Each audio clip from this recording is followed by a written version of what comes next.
Curtis, after the defeat at West Ham earlier on in the season when you played so well, do you feel as though you owe them one this weekend? I wouldn't say 0-1. It was down to ourselves that day that we didn't finish it off. Obviously we had so many chances.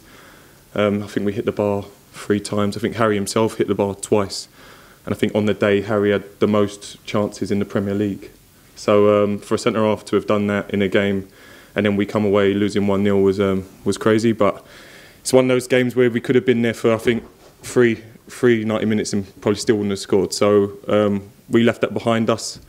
And now it's just about getting points on the board. It's not about beating West Ham and anyone individually. It's just about another team that we see that is a winnable game.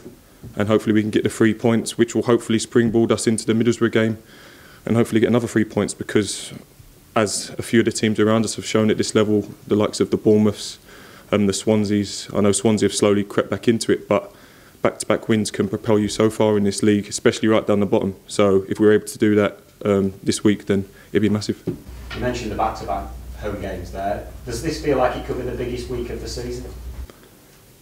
Obviously there's still a few games to play, but you'd have to say it's crucial because of, with all due respect, the 2 teams we're playing at home before you go and play Manchester City away. Obviously, it's not to say we couldn't get anything at Manchester City, but it's always a tough place to go, and you need to be realistic that these home games now, considering our away record hasn't been brilliant, these home games against teams that are, I guess, more in our region are crucial, and we need to take the points as early as possible rather than trying to play catch up towards the end.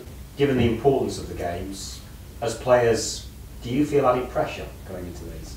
I can't really say. Me individually, I don't really feel added pressure. I think you need to get the points to stay in the league. It's one of those things. I know we're playing against teams around us, and it is going to be slightly more intense, but at the same time, they're going to be feeling the same pressures. Maybe not so much West Ham, but the Middlesbrough one, they'll be feeling the same pressures that we are, and we just have to be the better team on the day. And well, I say be the better team. We were at West Ham last time, but you just need to do a job to get a result. Be it play well and play some good football, or smash and grab. We don't really care at this stage because it's just about points on the table and staying in the league.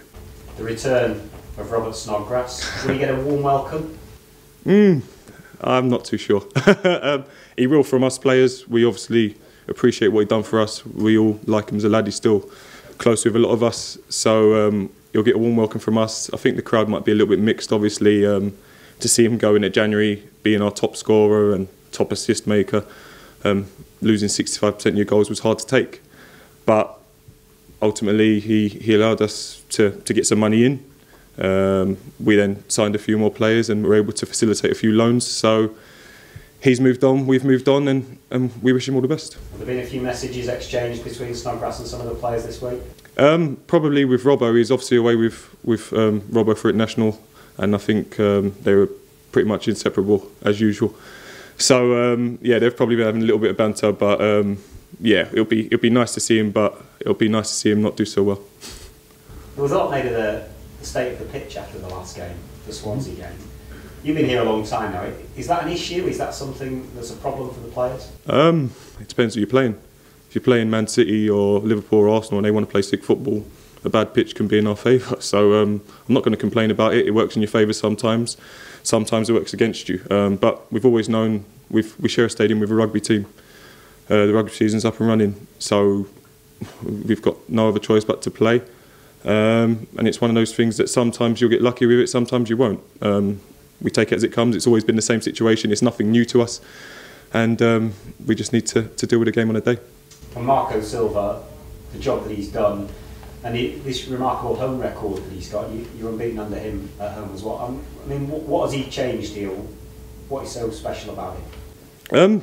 I think, as I've said since he's come here, it's the proper attention to detail to the finest margin. We're do team shape today, and he will literally, as I've said before, grab people, move them into the position, and we could do, I don't know, a throw-in, and if it isn't right, we'll do it again, we'll do it again, we'll do it again, we'll do it again. So we could end up doing a throw-in 6 or 7 times, just until we get it right. So it's not about going through the motions and, oh, I want you to do this, oh, you haven't done it right, it's all right, we'll get it right on the day. He wants it right now, so on the day there's going to be no problems and no margin for error. Have you ever come across any other manager like that? I don't think so, no. I think when I worked with Chris Hughton, the way he was with the set pieces is quite similar.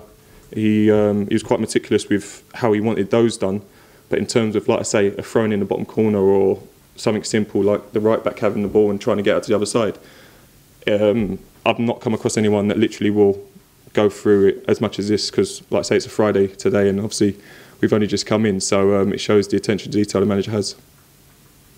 Curtis, just going back to Robert Snodgrass and the warm welcome he's going to get from yourselves as players, does it also give an extra competitive edge to you as a player when you come up against a former teammate in what's such a crucial game for your club? It will against his direct opponent, I think, because they'll know his game, he'll know their game. So I think that will be an interesting battle, depending on where he plays. It could be interesting. He could actually play on the right and play against Robbo, so that would be even better for a story. But I think more for him, coming back to your old club, and if they do give him a little bit of stick, he'll want to prove something to them. And obviously he'd done it while he was here, so he doesn't really need to, but he'll want to maybe score or something like that. But it's one of those things. Players will come back, players will be liked, players won't be liked. We're just looking forward to the game, and hopefully we can silence him. We've mentioned the home form as well and the impact that Marco Silva's had on that in particular. What do you think is the secret to the home form in particular? I think we've always been reasonably good at home. I can't say that we've obviously ever been a fortress in the Premier League, but we've always been reasonably good at home. But the manager just sees a way to get through games. He has a plan A. He doesn't really revert to a plan B when things go a little bit wrong. He sticks with his plan A because he believes in it.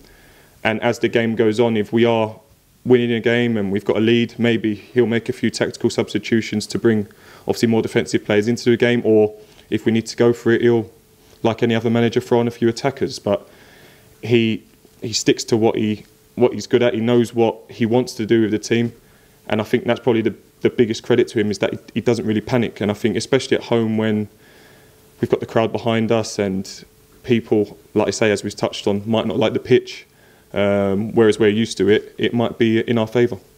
And in terms of West Ham in particular, they're struggling for form, no win in their last 5. Does that give you an added confidence going into this game? It should, but it's always the case that it seems teams seem to want to turn it around just as they play us. I think we played Leicester just after beating Liverpool after their run, and then obviously they beat us and they've gone on and got through the Champions League and done everything since. So we take each team at their own merits. They've got very, very good players in their team. As a squad, they've got a very good squad. So we look at that and look at what those players can do if they fulfil their full potential on the day, rather than look at them an off day, because we need to be at our best to make sure that we're doing our jobs and hopefully we can overturn them. Curtis, how much do you think you missed Tom? It'll be crucial because, in my opinion, especially having been on the sidelines, watching the lads, Tom's probably been our best player over the last 4 to 6 weeks.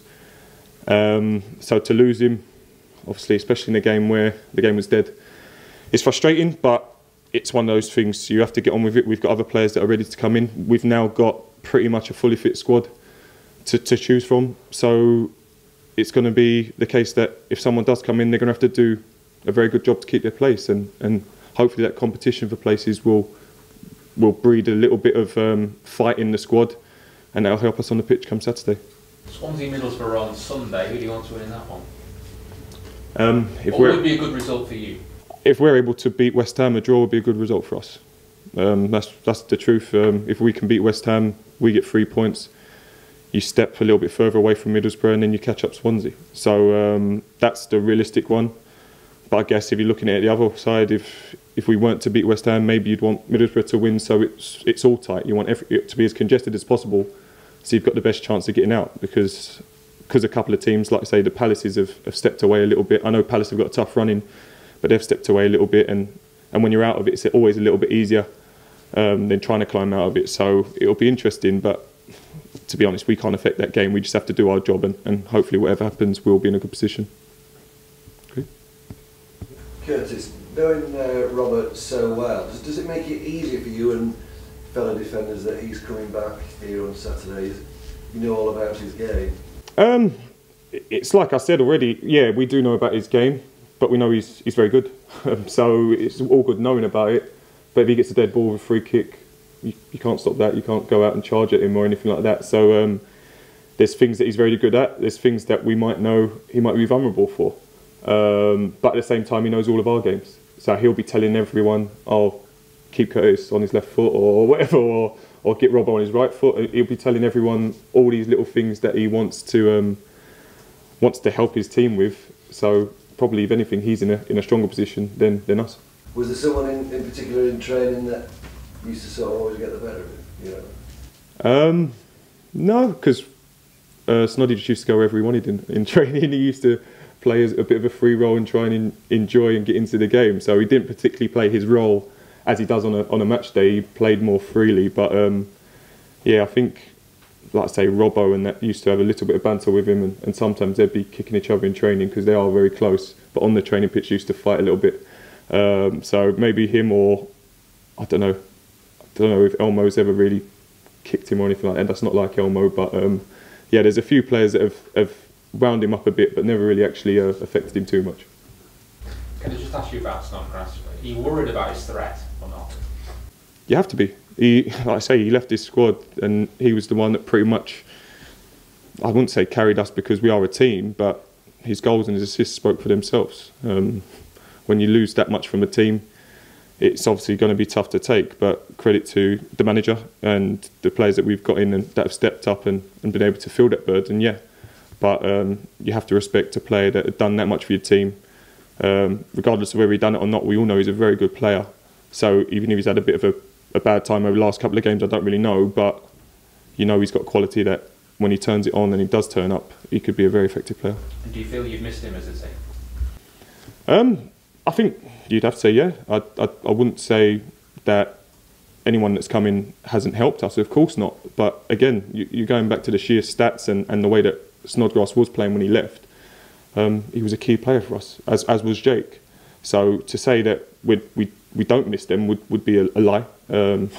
But we've been able to replace them with good, solid players as well that are able to fill that void. And like I said, the biggest thing for us in terms of filling the void with Snodgrass is we've been able to score goals since. If we'd come into this back end of the season and we'd not been able to score goals, then we'd be looking at it even more strongly. But we've been able to score goals. We've been obviously a bit stronger defensively, and yeah, it's just the squad now is got a nice blend to it.